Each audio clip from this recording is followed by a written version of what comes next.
At 18,000 feet above the endless blue of the Pacific Ocean, one American pilot glanced at his fuel gauge and felt his stomach tighten. He was alone. No wingmen, no radio support, no friendly fighters within reach. Then the sun blinked, not once, not twice, 21 times. Out of the glare emerged 21 Japanese aircraft, spreading across the sky like predators closing in on wounded prey. Any rational pilot would have turned away.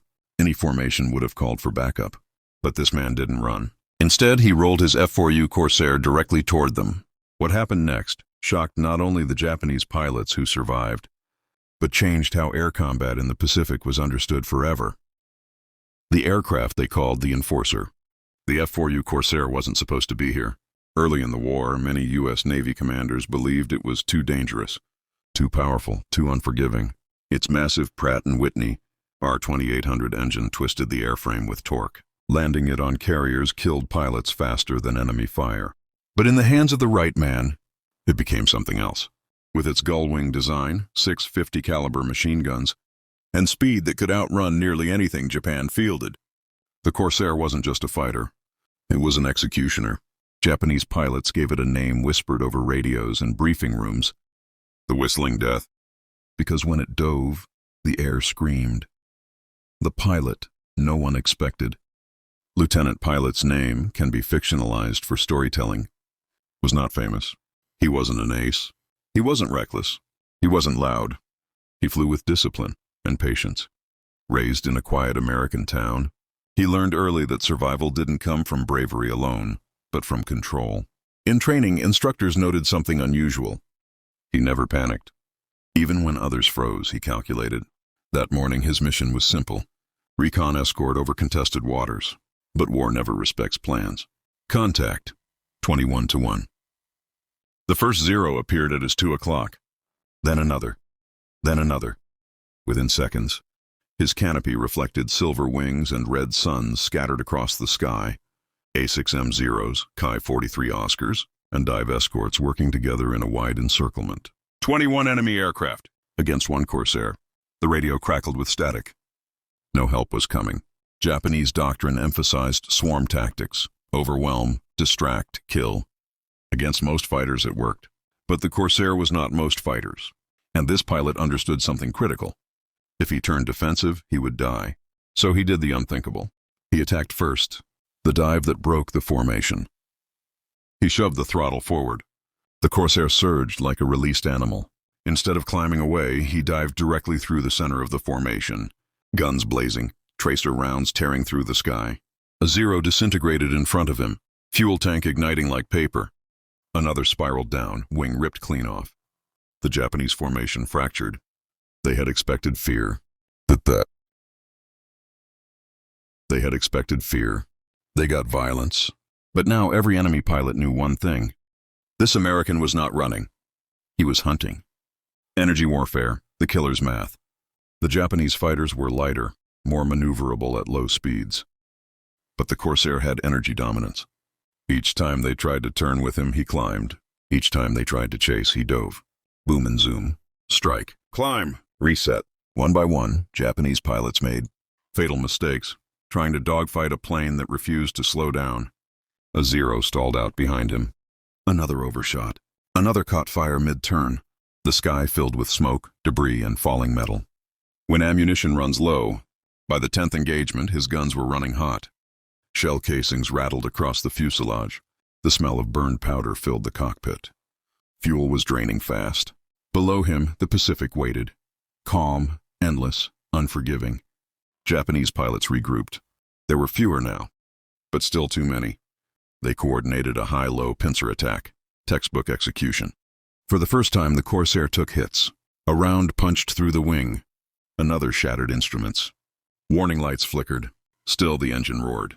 The moment that shocked the Pacific. With ammunition nearly exhausted, the pilot did something no combat manual recommended. He pretended to flee. The Japanese pilots chased. They thought he was finally braking. Then he pulled up sharply, forcing them into a climb they couldn't sustain. One stalled. Another collided with his wingman. The Corsair rolled inverted and fired his last remaining rounds. 2 more aircraft fell. Silence followed. The remaining Japanese fighters disengaged. Not because they were ordered to, but because they were afraid, landing a damaged legend. The Corsair limped home. Fuel fumes filled the cockpit. Hydraulics failed on approach. He landed hard, collapsing the gear. Ground crews ran toward the aircraft, expecting a wounded man. Instead, the pilot climbed out quietly. No celebration, no speech, just another mission completed. Later analysis confirmed it. Multiple confirmed kills, no exaggeration, no propaganda. Japanese radio logs captured afterward told the rest of the story. One enemy fighter behaved like an entire squadron. On a small Japanese airstrip hundreds of miles away, surviving pilots sat in silence. Maps were spread across briefing tables. Fuel calculations were checked again. Gun camera footage replayed, frame by frame. Nothing made sense. They had done everything right. Superior numbers, correct angles of attack, textbook encirclement, yet one American fighter had shattered them. Japanese intelligence officers initially assumed multiple aircraft had been involved, but radio intercepts confirmed the impossible truth. Only one Corsair had engaged the formation. That revelation sent a quiet shock through command channels. Because it wasn't just a loss, it was a psychological fracture. The fear that spread faster than bullets.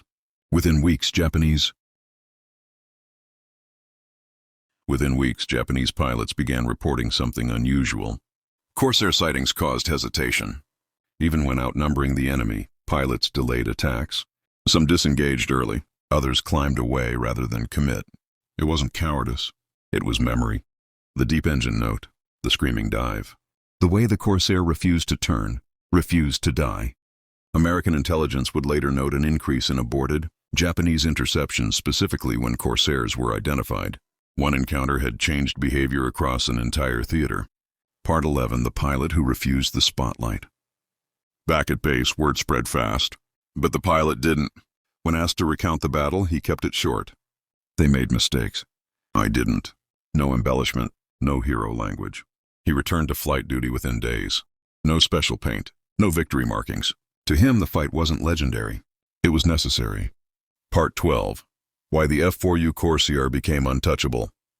After-action reports from this engagement were circulated quietly among U.S. squadrons. Pilots learned 3 critical lessons. Never dogfight Japanese fighters on their terms. Exploit vertical energy relentlessly. Attack first. Hesitation invites death. Corsair tactics evolved rapidly. Kill ratios skyrocketed. By the end of the war, the F4U Corsair would achieve one of the highest kill-to-loss ratios of any Allied fighter. And this engagement? It became one of the unofficial templates. Part 13. A battle that never made headlines. There was no press release, no war bond poster, no newspaper headlines screaming heroism. Why? Because the Pacific War was filled with stories like this. Isolated, brutal, unrecorded. Men fighting alone over water so vast that even victories disappeared into it. But pilots remembered, and enemies remembered more. Part 14, years later, the confession.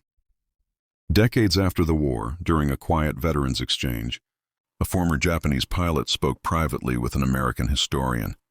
When asked about Corsairs, he paused, then said, "We could defeat them if they made mistakes, but when flown correctly, they felt invincible." He never mentioned names. He didn't need to. Final outro, the real meaning of that day.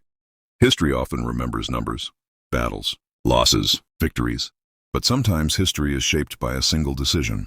One pilot who refused to retreat. One aircraft used exactly as it was meant to be. One moment where fear changed sides. Because when 21 Japanese planes attacked one F4U Corsair, the Pacific didn't just witness survival. It witnessed absolute control in the sky. And long after the gunfire faded, that lesson never left.